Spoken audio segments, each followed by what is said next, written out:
तो बच्चों, ये वीडियो लेक्चर एरर एनालिसिस जो आपको लेक्चर 3 में बताया गया है उसको एक्सप्लेन करने के लिए मैं बना रहा हूँ।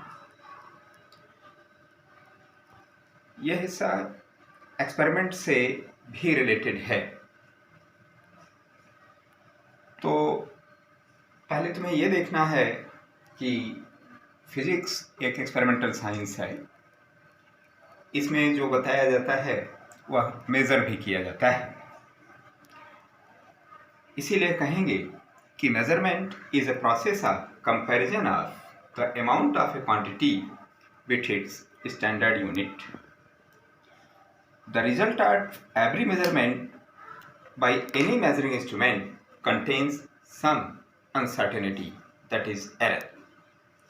This uncertainty is called error. Every calculated quantity which is based on measured value also has an error. Here you should be very clear about two words, accuracy and precision, which are mistakenly understood as synonyms, but they are not synonyms.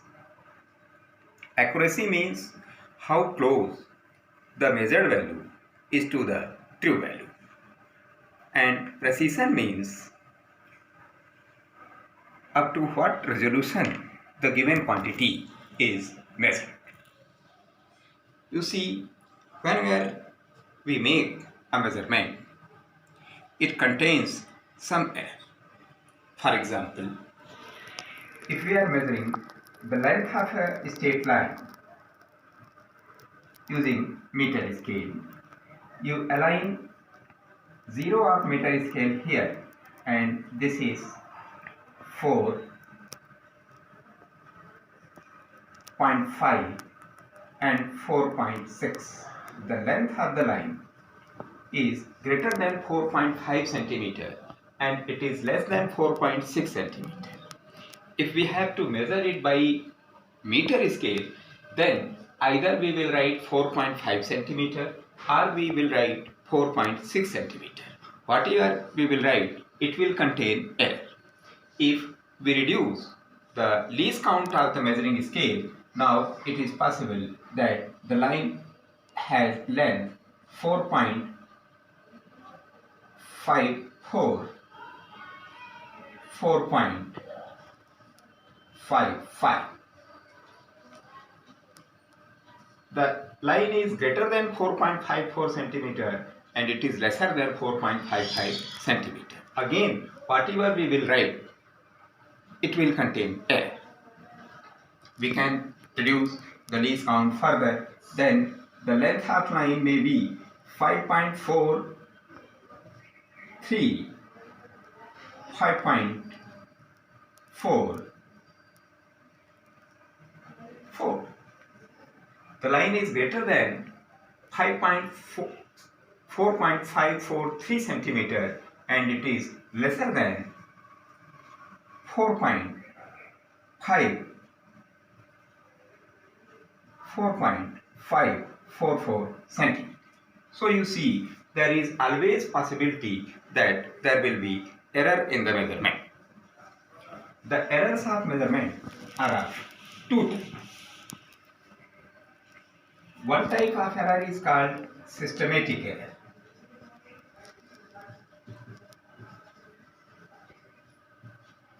Systematic error occurs regularly.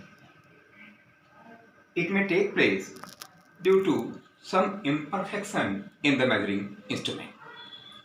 Zero error is example of systematic error. You use meter scale in your geometry box. Suppose your scale is broken. Normally it starts from 0, 1, 2, 3, 4 and so on. Suppose the scale is broken. Now it starts from 2, 3, 4, 5. This scale can still be used for measurement, but this will give you error. Whenever you will use this scale for measuring any length, the length will be obtained 2 cm more than its actual length, because the scale itself is starting from 2. This type of error is called negative zero error. So this scale after breaking has negative zero error.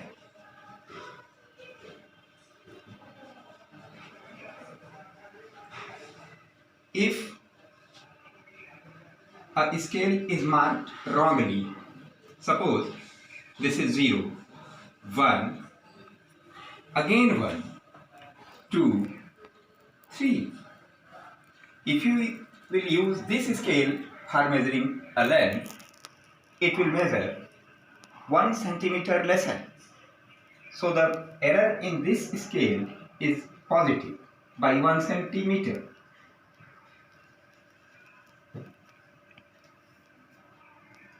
Actually, systematic error has either positive sign or negative sign. Negative zero error will be with negative sign and positive zero error will be with positive sign. It is not necessary that an instrument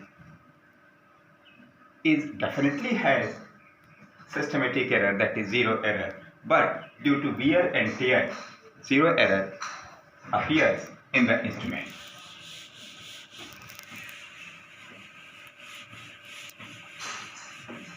The specialty of zero error is that we can always estimate how much zero error or systematic error is present in our measurement, and we can reduce it from the measured value.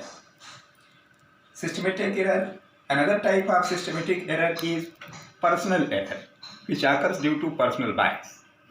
Take the examples of shopkeepers which sell you goods by weighing them, then they have profit in weighing less.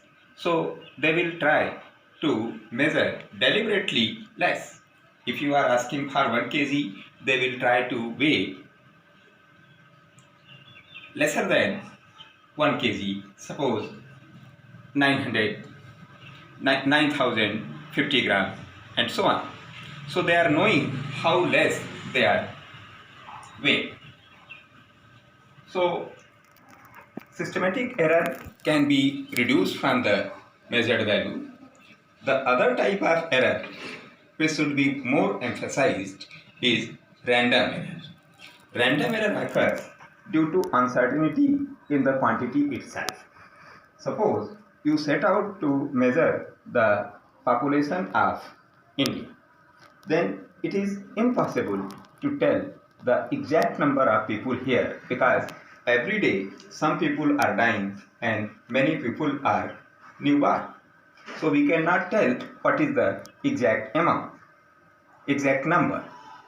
This is a very good example of random error, that is in counting the population of India.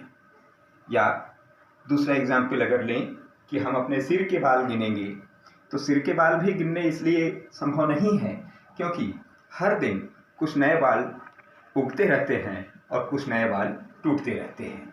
तो हमारे गिनने की प्रक्रिया के दौरान ही कुछ बाल टूट जाएंगे और कुछ बाल उग जाएंगे, तो एग्जैक्ट नंबर कितना है हम नहीं बता पाएंगे। तो जब क्वांटिटी खुद अनसर्टेन होती है तो उसके मेजरमेंट में जो एरर आता है वह रैंडम एरर आता है। सपोज कि लकड़ी का एक टुकड़ा है जिसकी थिकनेस आप मेज़र कर रहे हैं, वह टुकड़ा देखने में कितना भी ऐसा लगे कि उसकी थिकनेस हर जगह एक जैसी है, लेकिन फिर भी जब आप मेज़र करेंगे तो पाएंगे कि अलग अलग पोजीशंस पर उसकी थिकनेस अलग अलग होगी, तो एग्जैक्ट थिकनेस बताने में रैंडम एरर आएगा। और दूसरी बात ये कि रैंडम एरर को कभी भी हम अपने रिजल्ट में से रिमूव नहीं कर सकते, क्योंकि यह एस्टिमेट नहीं हो पाता कि हमारे मेज़रमेंट में कुल कितना रैंडम एरर है। हाँ, हम हमारे मेज़रमेंट में जो मैक्सिमम पॉसिबल रैंडम एरर हो सकता है उसको ही मेज़र कर पाते हैं।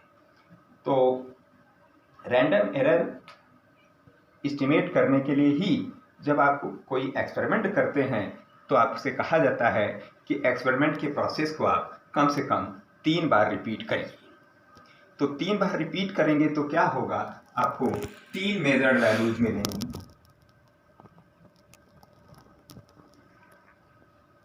जैसे A1, A2, A3।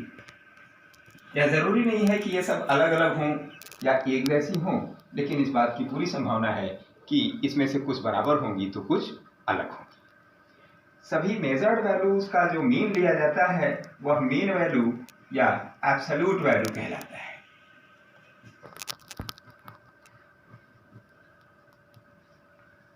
This is AM, that is mean value. तो इंडिविजुअल मेजरमेंट्स में जो एरर होता है उसको एब्सोल्यूट एरर कहा जाता है। जैसे पहला मेजरमेंट, तो पहले मेजरमेंट का एब्सोल्यूट एरर इस तरह से आएगा डेल्टा A1। दूसरे मेजरमेंट का एब्सोल्यूट एरर और तीसरे मेजरमेंट का एब्सोल्यूट एरर। अगर आपने एक्सपेरिमेंट के प्रोसेस को n टाइम रिपीट किया है तो आपके पास n मेजर्ड वैल्यूज होंगी। तब यहाँ आप n से डिवाइड करेंगे और nवें मेजरमेंट का जो एब्सोल्यूट एरर होगा वो ऐसे लिखा जाएगा। आप समझ सकते हैं कि delta A1, delta A2, delta A3 up to delta AN are absolute errors in respective measurements. The mean of all absolute errors is called mean absolute error.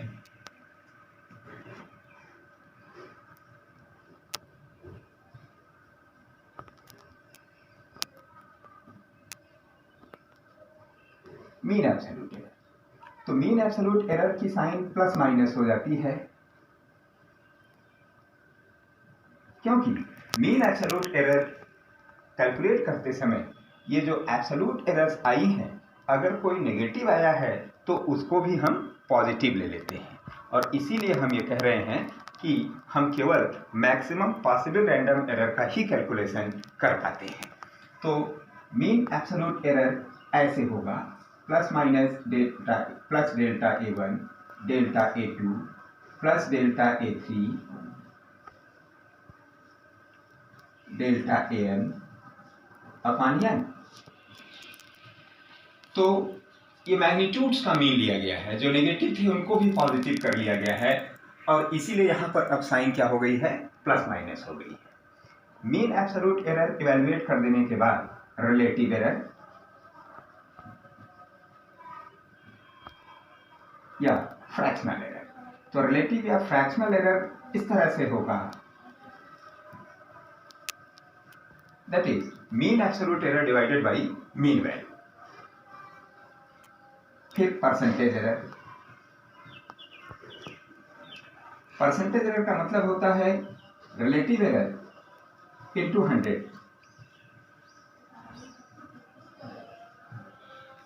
तो हमने बताया कि रिलेटिव एरर को हम मेजरमेंट से रिमूव नहीं करते, बल्कि जो रैंडम एरर है वो मेजरमेंट से रिमूव नहीं करते, उसको हम मेजरमेंट के साथ ही रिपोर्ट करते हैं। तो रैंडम एरर को मेजरमेंट के साथ रिपोर्ट करने के दो तरीके हैं। पहला तरीका होता है कि जो मेजरमेंट है, सपोज करिए किसी क्वांटिटी A का मेजरमेंट किया गया है, तो A के मेजरमेंट को जब रैंडम एरर के साथ रिपोर्ट किया जाएगा तो इसमें दो चीज़ें होंगी, एक तो मीन वैल्यू और रैंडम एरर। रैंडम एरर को लिखने का दो तरीका है, यह मीन वैल्यू और यह मीन एब्सोल्यूट एरर। दूसरा तरीका है क्वांटिटी A का मीन वैल्यू प्लस माइनस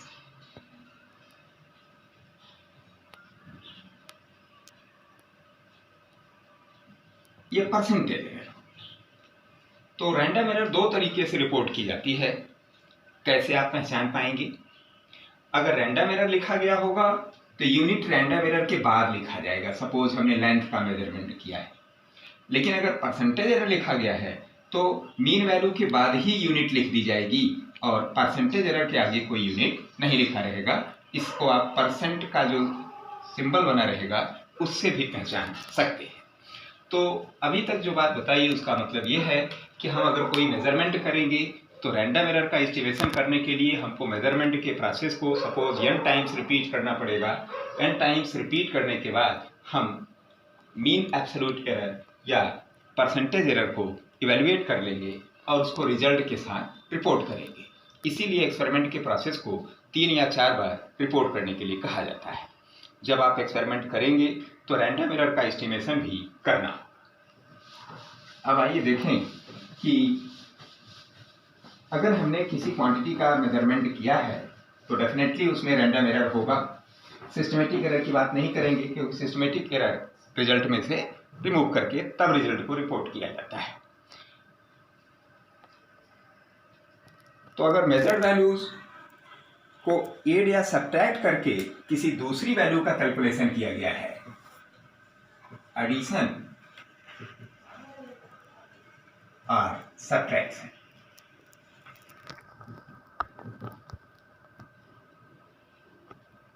तो बस इतनी सी बात याद रखें, एड या सब्ट्रैक्ट करने पर मीन वैल्यूज जोड़ी या घटाई जाएंगी जैसा कि केस रहेगा, लेकिन जो एब्सोल्यूट एरर्स हैं वो केवल जुड़ेंगी।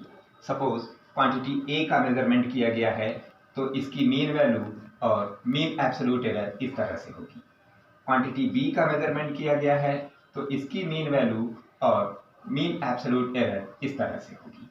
अब सपोज करिए कि किसी क्वांटिटी सी का कैलकुलेशन किया जाएगा ए और बी को ऐड करके, तो क्वांटिटी सी का जो मीन वैल्यू होगा वह क्वांटिटी ए का मीन वैल्यू और क्वांटिटी बी के मीन वैल्यू का सम होगा। लेकिन क्वांटिटी सी का जो मीन एब्सोल्यूट एरर होगा वह क्वांटिटी ए के मीन एब्सोल्यूट एरर और क्वांटिटी बी के मीन एब्सोल्यूट एरर की सम के बराबर होगा।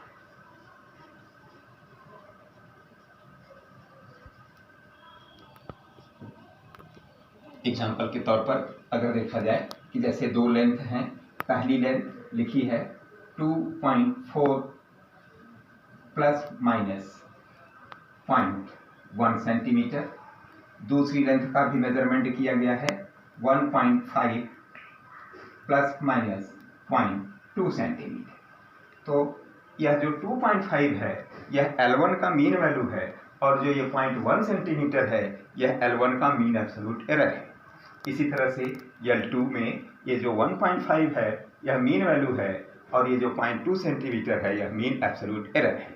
तो मान लीजिए कि अगर दोनों लेंथ का डिफरेंस निकालने के लिए कहा जाता है जो इस तरह से होगा L1 माइनस L2, यानी L1 में से L2 को घटाने कहा जा रहा है और घटा करके L कैलकुलेट किया जा रहा है, तो L का जो मीन वैल्यू होगा वह L1 की मीन वैल्यू और L2 की मीन वैल्यू को घटाने से मिलेगा।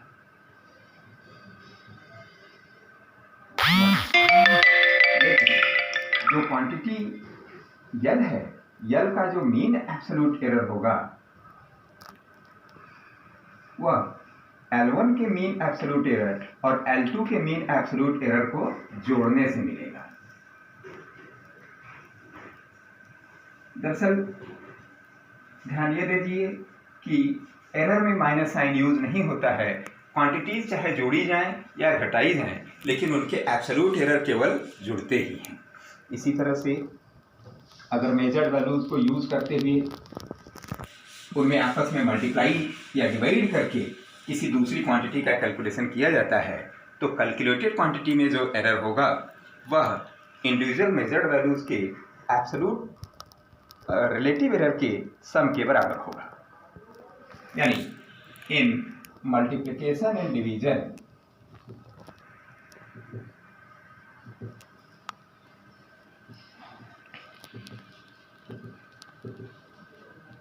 याद रखिए रिलेटिव एरर्स आर एडेड।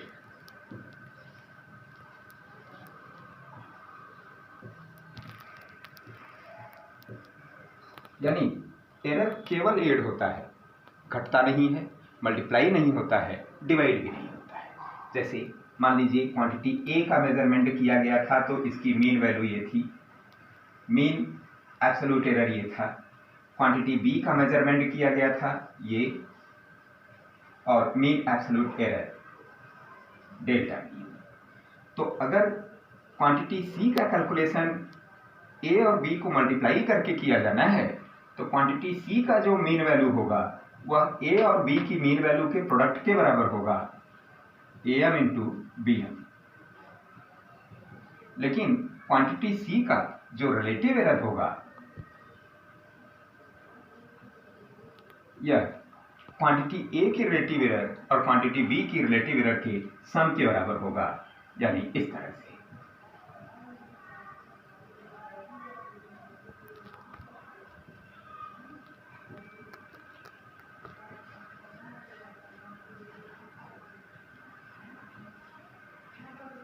अगर इसका हम एक एग्जांपल लें तो सपोज वोल्टेज का मेजरमेंट किया गया है और वोल्टेज मिला है इस तरह से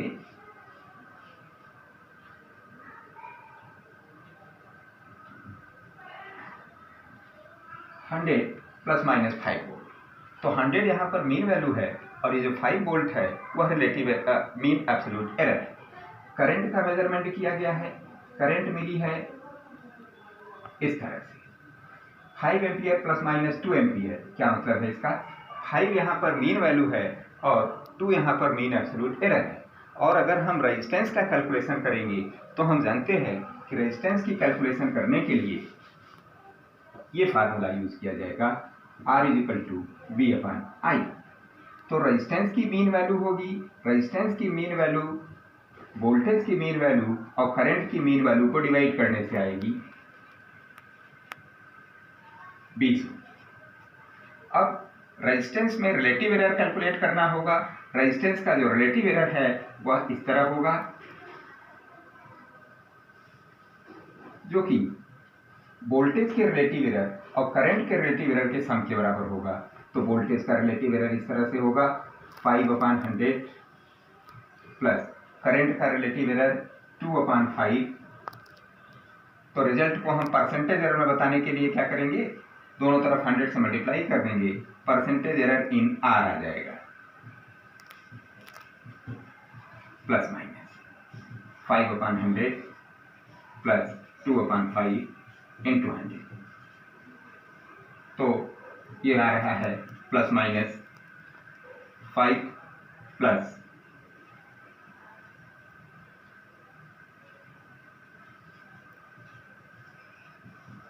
ये प्लस माइनस 45। तो जब रिजल्ट रेजिस्टेंस का बताया जाएगा तो इस तरह से बताया जाएगा 20 ओम प्लस माइनस 45। इस तरह से एरर का कैलकुलेशन होता है। तो हमने एडिशन के लिए बताया कि एब्सोल्यूट एरर्स ऐड हो जाती हैं जोड़ने या घटाने पर।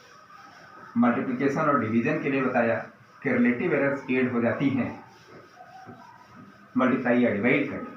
ध्यान दें कि यह रूल केवल एरर पर अप्लाई होता है, मीन वैल्यू के लिए वैसा ही किया जाएगा जैसे फार्मूले में है। अगर जोड़ने कहा गया है तो मीन वैल्यू जुड़ेगी, घटाने कहा गया है तो मीन वैल्यू घटेगी, लेकिन एब्सोल्यूट एरर कभी नहीं घटेगी, वह केवल जोड़ी जाएगी। कभी कभी पावर्स लगाए जाते हैं। If a measured value is raised to power n, suppose कि a का मेजरमेंट किया गया है वो है इस तरह से am plus minus delta am, यह मीन वैल्यू और यह मीन एब्सोल्यूट एरर। और हम सपोज कर लें कि यह किसी स्क्वायर का साइड है, तो स्क्वायर का एरिया कैलकुलेट करने के लिए हमारे पास ये फार्मूला है। तो स्क्वायर किसका किया जाएगा, मीन वैल्यू का स्क्वायर किया जाएगा, जिससे हमको एरिया का मीन वैल्यू मिल जाएगा। सपोज कि वैल्यू ले लें यहाँ पर, यह है 2.5 प्लस माइनस 0.1 सेंटीमीटर।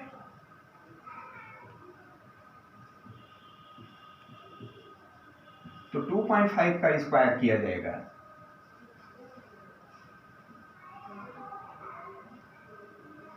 ये 6.25 आ जाएगा सेंटीमीटर स्क्वायर। अब रिलेटिव एरर इन एरिया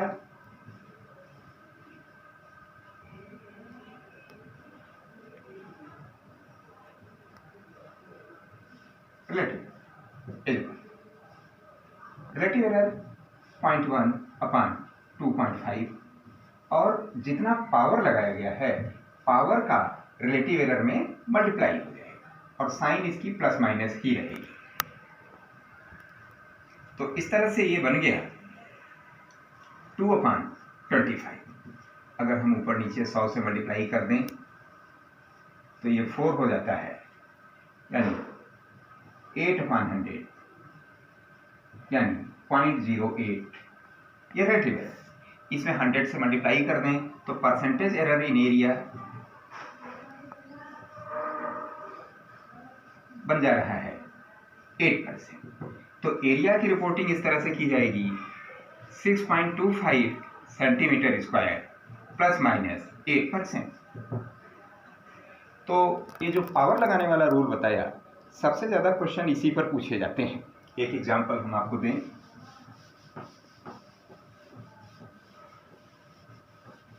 कहा गया कि किसी बॉडी का काइनेटिक एनर्जी उसके मास और स्पीड पर डिपेंड करता है। K = 12 mv²। तो अगर बॉडी की काइनेटिक एनर्जी को हम कैलकुलेट करने जा रहे हैं, जहां पर मास का मेजरमेंट किया गया है, मास के मेजरमेंट में अगर 1% का एरर है और स्पीड के मेजरमेंट में 2% का एरर है, तो जो काइनेटिक एनर्जी कैलकुलेट होगी उसमें कितना परसेंट एरर होगा। ध्यान दें कि यहाँ पर ये नहीं पूछ रहे हैं कि काइनेटिक एनर्जी कितना है, बल्कि ये पूछ रहे हैं कि काइनेटिक एनर्जी में कितना परसेंट एरर होगा। तो उसके लिए तरीका है, फार्मूला देखते जाएं। रिलेटिव एरर का एक्सप्रेशन लिखें, हाफ, ये कांस्टेंट है, ये मेजर्ड वैल्यू नहीं है, तो एरर के कैलकुलेशन करते समय हाफ के लिए कुछ नहीं लिखा जाएगा। जितना पावर लगा रहेगा रिलेटिव एरर में उतने का मल्टीप्लाई होगा।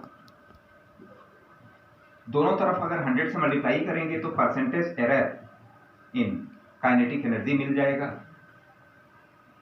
तो यहाँ पर ΔM/m × 100 प्लस 2 ΔV/V × 100 ये चीज़ बनी। तो ये पूरा चीज़ परसेंटेज एरर इन मास है और ये पूरा चीज़ परसेंटेज एरर इन स्पीड है। तो जो कि दिया हुआ है तो हम लिख देंगे उसको 1% प्लस 2 × 2% यानी 5%। तो इन मेजर्ड वैल्यूज को अगर यूज करके काइनेटिक एनर्जी का कैलकुलेट करेंगे तो काइनेटिक एनर्जी में 5% का एरर होगा। ओके।